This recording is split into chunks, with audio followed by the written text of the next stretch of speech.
the reason why we have you on, or the reason why you were connected with the Refinery in any way, shape, or form is because you wrote an excellent piece about the contrast between the Defending the Dream Summit and Netroots, and we had a really good conversation talking about that, and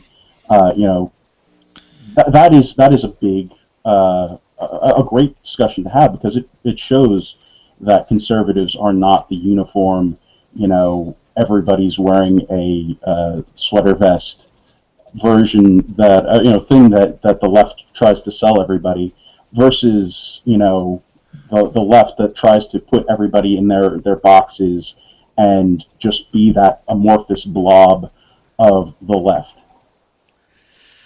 Yeah, it was kind of good to see just the diversity on display, and kind of the big thing that I got from it was about a month ago I snuck into the Netroots Nation event in Detroit, the leading progressive shindig, I don't know what they call it, conference, and the main difference between it, I was going to write a piece about the different speeches at Defending the Dream and things like that, but what really stood out to me was just the attitude of the crowd, how when you were at Netroots, everybody was in their own little balkanized group. You had the feminist in this group, you had the African-American feminists over on the other side of the room, you had the domestic workers who want to unionize in a different part of the room, you have the LGBT activists, they were on one side of the room. Everybody was like segmented into these tiny little groups, and no one would interact with each other. When a session would break up, everybody would stay in their little hive, and there would be a lunch break, and they would all be having lunch together in their own little groups. And since I didn't come with a group, it's just most people just kind of kept their head down, looking down on the floor, or just talking amongst themselves only. And the only people that I noticed that would even talk to me, really, was, and I couldn't help but call them the pajama boys. They were just kind of the urban hipsters. They were extremely deferential to everybody. Whenever they would sit down at a lunch table, they would apologize to everybody at the table for intruding, and they were the only ones who would talk to me, but their main concern was basically identifying where I fit. Okay, well, who are you here with? Not with anyone. I just came on my own. Oh, well, you should go at least to your state caucus and get organized with them, because everybody is put into little boxes. Everybody had a box, everybody had a label, and I wasn't, hey, I'm John, and I represent my own ideas and beliefs of an individual.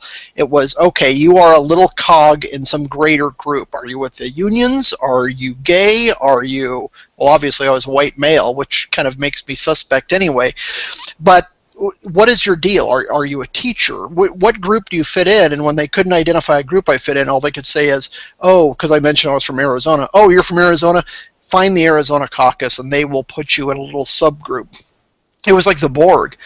I got a question about that, though. When you talk about the difference between Netroots and Defending the Dream, and I wish I had been able to go to Netroots. That would have been a fun experience to visit.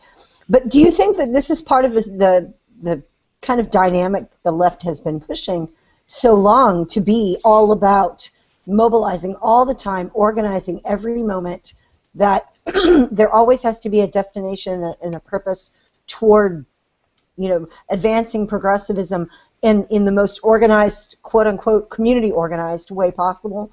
Is that sort of the factor that makes those conferences like that, do you think? I think so. Yeah, they don't want to be herding cats. I can only imagine. I've never been to it, but I'd love to go to just a purely libertarian convention. There's one, and I cannot recall the name. It's in Vegas every year. Is it Freedom Fest? Is that the name of it? Really popular. It's there every year, and I would just love to compare the two, because I think they call it Burning Man. Yeah. Or no, that's the Libertine Convention. Sorry. I will say, defending the weed. I will say that there's a big difference between Freedom Fest and the Libertarian Party Convention. Oh yeah. Because the Libertarian Party Convention is a good place to get killed by somebody, because they have 17 different candidates running for president, and they all hate each other, and they've all been running the same campaign for the past 40 years. We're gonna have knife fights over Rothbard, and yeah.